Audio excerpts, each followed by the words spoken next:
ఓం మహాగణాధిపతయే నమః. ఓం గురుభ్యో నమః. ఓం శ్రీమాత్రే నమః. ప్రేక్షకులకి ఆ లలితాంబిక అమ్మవారి యొక్క అనుగ్రహం పరిపూర్ణంగా కలగాలని మనస్ఫూర్తి కోరుకుంటూ మనం ఈ ఆగస్టు మాసంలో 4వ తేదీ నుంచి 10వ తేదీ వరకు ఉన్నటువంటి గ్రహస్థితి ఏ విధంగా ఉంది, ద్వాదశ లగ్నాల వారికి, లగ్నం తెలియని వారు రాశి వారికి ఏ రకంగా ఎటువంటి ఫలితాలు ఉన్నాయి, ఏ రకమైనటువంటి పరిహార మార్గం చేసుకోవాలి, ఏ విషయంలో జాగ్రత్తగా ఉండాలని తెలుసుకునే ముందు ముఖ్యంగా ఇక్కడ మనకి గ్రహస్థితి ఏ విధంగా ఉంది అనేటువంటి చూడాలి. మనకి వృషభంలో గురువు కుజుడు ఉన్నారు. అదేవిధంగా కర్కాటక రాశిలో రవి, సింహరాశిలో బుధ శుక్రులు, కన్యారాశిలో కేతువు. అయితే ఈ చంద్రుడు మాత్రం మనకి దాదాపుగా కర్కాటక రాశి నుంచి కన్యారాశి వరకు సంచారం 4వ తేదీ నుంచి 10వ తేదీ వరకు. అదేవిధంగా 12లో రాహువు, లాభస్థానంలో కేతువు.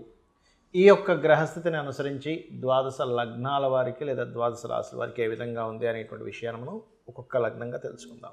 వృషభ లగ్నము, వృషభ రాశి. మీ యొక్క రాశ్యాధిపతి శుక్రుడు ఎవరైతే ఉన్నారో చతుర్థ స్థానంలో ఉన్నాడు. ఇది పర్టికులర్గా మీరు నేర్చుకోవడానికి, కొత్త సబ్జెక్ట్ నేర్చుకోవడానికి, లేదా ఏదైనా ఒక బిజినెస్ రిలేటెడ్ సంబంధించిన స్థాపించడానికి అనుకూలమైనటువంటి గ్రహస్థితి. మరి అనుకూలం అంటున్నారు, ఆటంకాలు కలగవా? ఖచ్చితంగా ఆటంకాలు వస్తాయి మీరు ఏదైనా స్థాపించాలనుకున్నప్పుడు. ఎందుకు అంటే బుధరాశుల్లో కేతువు ఉన్నాడు. కేతువు యొక్క ఎనర్జీతో బుధుడు అక్కడ ఉన్నాడు శుక్రుడితో కలిసి. సో అదేంటి, ఏదైనా గవర్నమెంట్ కాంట్రాక్టింగ్ చేద్దాం అనుకుంటున్నానండి, ఒక హాస్పిటల్ పెడదాం అనుకుంటున్నాను, ఒక క్లినిక్ పెడదాం అనుకుంటున్నాను, ఒక ఆరోగ్యానికి సంబంధించింది ఏదైనా నేను నేర్చుకుందాం అనుకుంటున్నాను, చదువుకుందాం అనుకుంటున్నాను, అటువంటివి కలగడానికి గ్రహస్థితి ఉంది. కానీ అటువంటివి చేయడానికి కొన్ని ఆటంకాలు ఏర్పడతాయి. గణపతి ఆరాధన చేసుకుంటే బాగుంటుంది. అదేవిధంగా లగ్నంలో 2 గ్రహాలు ఉన్నాయి. అది సక్సెస్నిచ్చే గ్రహం ఉంది, అదేవిధంగా కొంత స్ట్రెస్నిచ్చే గ్రహం ఉంది. స్ట్రెస్ ఇచ్చే గ్రహం ఏంటంటే కుజుడున్నాడు. సక్సెస్ ఇచ్చే గ్రహం లాభాధిపతి అయినందుకు కొన్ని ఆటంకాలు కలుగుతూ సక్సెస్నిచ్చే గ్రహం గురువు కూడా ఉన్నాడు లగ్నంలో. కాబట్టి ఏంటి, కొంత స్ట్రెస్ఫుల్గా సక్సెస్ జరుగుతుంది అనేటువంటి చాలా స్పష్టంగా చూపిస్తుంది. అదేవిధంగా కొంత ప్రాపర్టీస్ మూలంగా ధనయోగం రావడం, అంటే రియల్ ఎస్టేట్ వాళ్ళకి కానివ్వండి, రైతులకు కానివ్వండి, ఖచ్చితంగా వస్తుంది. అందులో ముఖ్యంగా రెంటల్స్ ఇచ్చేటువంటి రియల్ ఎస్టేట్స్ కూడా ఉంటాయి, అద్భుతంగా నడుస్తుంటుంది. అది కూడా అటువంటివి కూడా ఉంటుంది.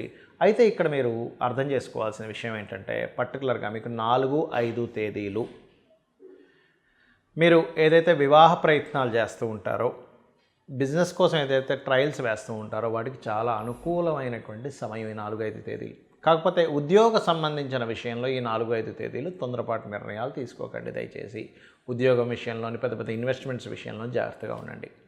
అదేవిధంగా మరి 6, 7 తేదీలు.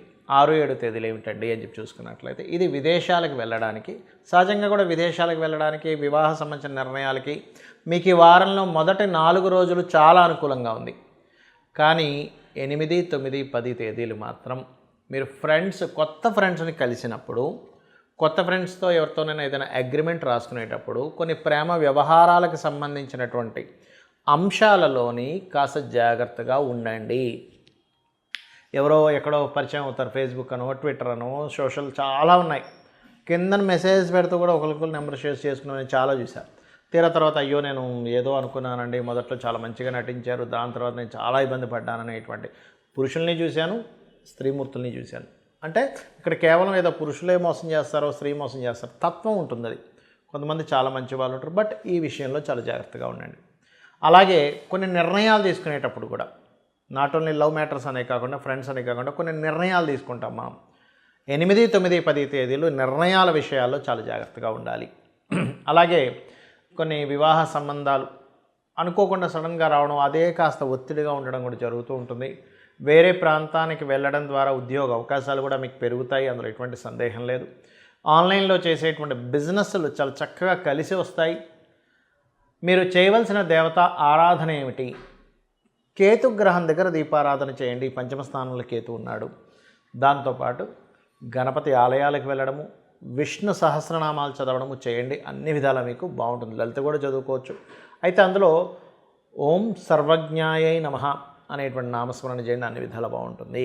ఈ యొక్క ఎపిసోడ్లో పర్టికులర్గా నేను మీకు దేవతా సంబంధించిన, ఉపాసన సంబంధించిన విషయాలు కొన్ని క్లారిటీ ఇవ్వబోతున్నాను. ఎందుకంటే నన్ను చాలామంది అడుగుతున్న ప్రశ్న, దీనిలో ఒక క్లారిటీ ఇవ్వబోతున్నా. అదేమిటంటే, చాలామంది ఏంటంటే మేము పలానా సంకల్పం కోసం పలానా దేవత ఆరాధన చేస్తున్నాము, నాతో పాటు 10 మంది చేస్తే 9 మందికి లేదా 8 మందికి రిజల్ట్ వస్తే ఒకరిద్దరికి రావట్లేదు ఎందుకు అని అడుగుతూ ఉన్నారు. ఒకటే గుర్తుపెట్టుకోండి, ఇక్కడ ఏంటంటే మీరు గమనించండి, మనకి సైన్స్లో కూడా ఒక ట్యాబ్లెట్ ఉంది. ఆ ట్యాబ్లెట్ అందరికీ పనిచేస్తే కొంతమందికి పనిచేస్తుంది. టీటీ ఇంజెక్షన్ ఉంటుంది, అదేవిధంగా పోలియో డ్రాప్స్ ఉంటాయి. ఇట్లా ఎందుకండి మరి అందరికీ ఒకేలా పనిచేయాలి కదా, ఎందుకు పని చేయట్లేదు అంటే వాళ్ళ యొక్క శరీర తత్వం వేరుగా ఉంటుంది. ఒక ట్యాబ్లెట్ అంటే ఒక మెడిసిన్ ఏదైతే ఉంటుందో ఆ డ్రగ్ కొంతమందికి పనిచేస్తే ఒక 5% 2% 1% పీపుల్కి పనిచేయదు. ఎందుకు అంటే వాళ్ళ శరీరతత్వం దాన్ని తీసుకోదు. అలాగే మన పర్సనల్ చార్ట్లో కూడా ఒక ప్రాబ్లంకి ఒకటి అనుకున్నప్పుడు అది అందరికీ పనిచేసే విధంగా ఇంకొంతమందికి పనిచేయదు. అప్పుడు ఏం చేయాలంటే మీ పర్సనల్ చార్ట్లో చిన్న ఉదాహరణ చెప్తాను. ఉద్యోగం రావట్లేదు అన్నప్పుడు మనకి మెడికల్గా చూడండి, జ్వరం వచ్చింది అనుకోండి, మనం ఏం చేస్తాం, ఒక ట్యాబ్లెట్ తీసుకుని వేసేస్తాం. కానీ ఆ జ్వరం మలేరియా జ్వరం అన్నప్పుడు కొంచెం ట్యాబ్లెట్స్లో మార్పులు వస్తాయి. కాదండి డెంగ్యూ అంటండి అన్నప్పుడు ఏం చేస్తారు, నార్మల్ ట్యాబ్లెట్స్ కాకుండా లోపల దానికి సంబంధించిన వేరేది ఏదైతే ఉందో ఆ రకంగా ఎలా అయితే డాక్టర్ గారు మనకి మెడిసిన్స్ మారుస్తారో అలాగే మీ దశమ స్థానాధిపతి ఎవరు అని చూసుకోవాలి. ఉద్యోగం రావట్లేదు అంటే మీ 10th లార్డ్ ఎక్కడున్నాడు. ఒక్కొక్క లగ్నానికి సేమ్ మేషలగ్నంలో జన్మించిన 10th లార్డ్ శనైనాగా వాళ్ళకి వెళ్ళి కలిసేటువంటి గ్రహస్థితిని బట్టి వాళ్ళ కాంబినేషన్స్ మారిపోతూ ఉంటాయి. అంటే మీ 10th లార్డ్ ఎవరితో కలిసి ఉన్నారు.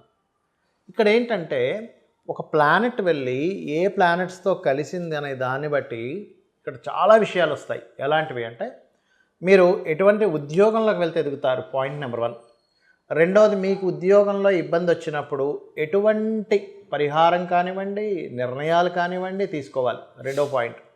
మూడోది, ఇప్పుడు మీరు ఉద్యోగం మారచ్చా మారకూడదా, ఇప్పుడు తొందరపడి ఏమైనా మానేస్తున్నామా. చాలామంది చూడండి, అబ్బా నాకు చిరాకు వచ్చేసిందండి, నేను ఎంత కష్టపడుతున్నా సరే ఆఫీస్ వాళ్ళు నన్ను గుర్తించట్లేదు కాబట్టి నేను ఉద్యోగం మానేస్తా అని అనుకుంటాం.